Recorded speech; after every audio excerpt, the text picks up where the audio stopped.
অবশেষে খসে পড়ল সেনাপ্রধান ওয়াকারুজ্জামানের মুখোশ। হাসিনার চাচাতো জামাই ওয়াকারুজ্জামান উঠে পড়ে লেগেছেন পতিত আওয়ামী লীগকে ফিরিয়ে আনতে।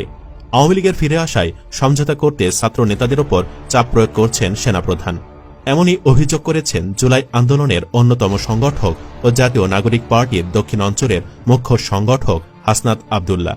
আর এই তথ্য ফাঁস করায় হাসনাতকে দুনিয়া থেকে সরিয়ে দেওয়া হতে পারে বলে শঙ্কা প্রকাশ করেছেন অনেকেই।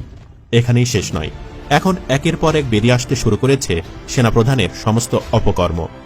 জানা যাচ্ছে পিলখানা হত্যাকাণ্ডেও জড়িত ছিলেন ওয়াকার। অনেকে বলছেন ওয়াকার পিলখানা হত্যার সাথে জড়িত ছিল বলেই হাসিনা ওয়াকারকে সেনাপ্রধান বানিয়েছিল। জুলাই বিপ্লবে ওয়াকারের হাতে দ্বিতীয় কোনো অপশন না থাকার কারণে ওয়াকার হাসিনাকে পালাতে সাহায্য করে। এতে করে হাসিনা প্রাণে বেঁচে যায়। বলা যায় ওয়াকার হাসিনাকে বাঁচিয়ে দিয়েছে, না হলে সেদিন ফ্যাসিস্ট হাসিনাকে শেষ করে দিত সাধারণ মানুষ। স্বৈরাচারীর বিচারও এভাবেই হবার কথা ছিল, কিন্তু ওয়াকারের জন্য তা সম্ভব হয়নি। হাসিনা পালানোর আগে ওয়াকার হাসিনাকে প্রতিশ্রুতি দেন তার সকল নেতাকর্মীকে নিরাপত্তা দিয়ে দেশ ত্যাগ করতে সাহায্য করবেন। ওয়াকার তার প্রতিশ্রুতি রক্ষা করেছে এবং এখনও করেই চলেছে।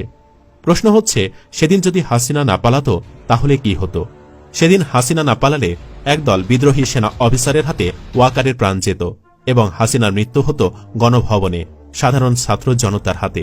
সুতরাং যারা বলে ওয়াকার আমাদের উদ্ধারকর্তা, এ কথা সম্পূর্ণ ভুল। ওয়াকার যদি দেশপ্রেমিক হতো তাহলে হাসিনাকে পালাতে সাহায্য করত না, বরং হাসিনাকে বন্দী করত। এখানে শেষ নয়, বহুল আলোচিত আয়নাঘরের বিষয়েও সবকিছু জানতেন ওয়াকার। বছরের পর বছর কর্তৃপক্ষ গোপন কারাগারের কথা অস্বীকার করলেও শেখ হাসিনার প্রায় 16 বছরের শাসন ব্যবস্থা ভেঙে পড়ার পর গুমের শিকার ব্যক্তিদের অনেকে ফিরে আসছেন। তাদের মুখে জানা যাচ্ছে সেই কারাগারের লোমহর্ষক বর্ণনা। আয়নাঘরে বন্দী দশা থেকে ফিরে আসা যারা এক সময় চুপ ছিলেন, তারা এখন নির্মমতার বর্ণনা দিচ্ছেন, যেখানে গত 1.5 দশক ধরে গুম করা ব্যক্তিদের অমানবিক অবস্থায় রাখা হতো, অথচ সেই আয়নাঘরের সকল প্রমাণ নষ্ট করেছে ওয়াকারের লোকেরা।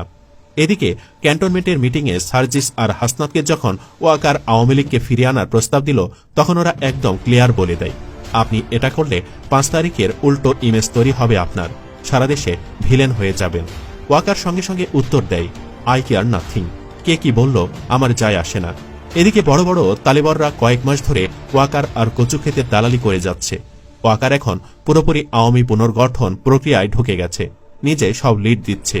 ছাত্রদের বিরুদ্ধে চরিত্র হনন আর দুর্নীতি নিউজগুলো কোত্থেকে আসছে সেটাও একদম পরিষ্কার হয়ে গেছে। পিনাকি ভট্টাচার্য বলছেন, ওয়াকারকে শুধু একটাই কথা বলবো, নাটক কম করো প্রিয়, মাসুদ যেমন ভালো হয়নি তুমিও ভালো হবে না। তালিবরগিরি কিভাবে জয় বাংলা করতে হয় সেটা 32 নম্বরে দেখিয়ে দিয়েছি। সাহস ভালো, কিন্তু অতিরিক্ত সাহস ভালো না।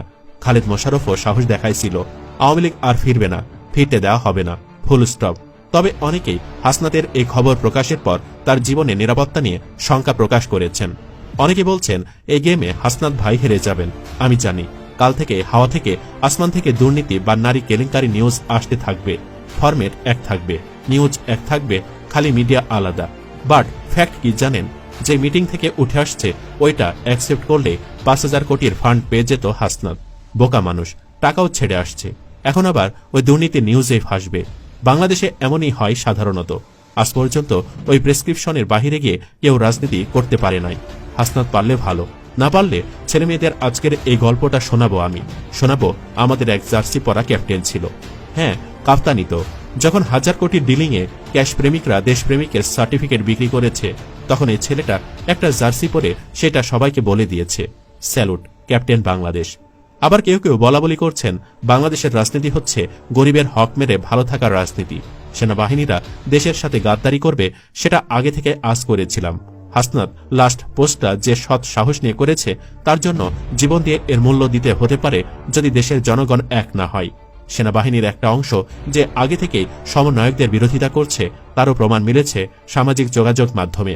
সচিবালয়ে আনসার বিদ্রোহের সময় দ্বন্দ্ব মেটাতে গিয়ে আহত হন হাসনাত আব্দুল্লাহ, যেখানে হাসনাত আব্দুল্লাহকে বুট দিয়ে বুকে লাথি মারা হয়।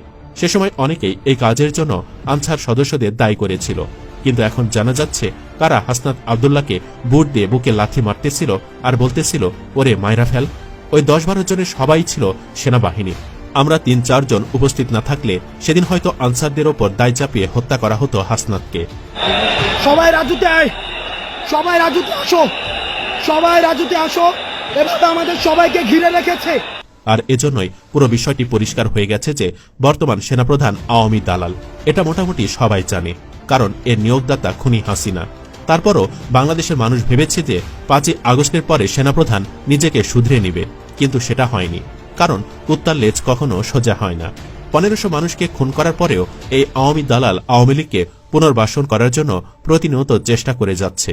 শুধু তাই নয়, এ রাষ্ট্রদ্রোহী সেনাপ্রধান ভারতের সাথে মিলে ভারতের এজেন্ডা বাস্তবায়নে কাজ করছে। সেনাপ্রধানের সাথে যে ভারতের সেনাবাহিনীর সার্বক্ষণিক যোগাযোগ রয়েছে, এটা কিছুদিন আগে ভারতের সেনাপ্রধান নিজে স্বীকার করেছে।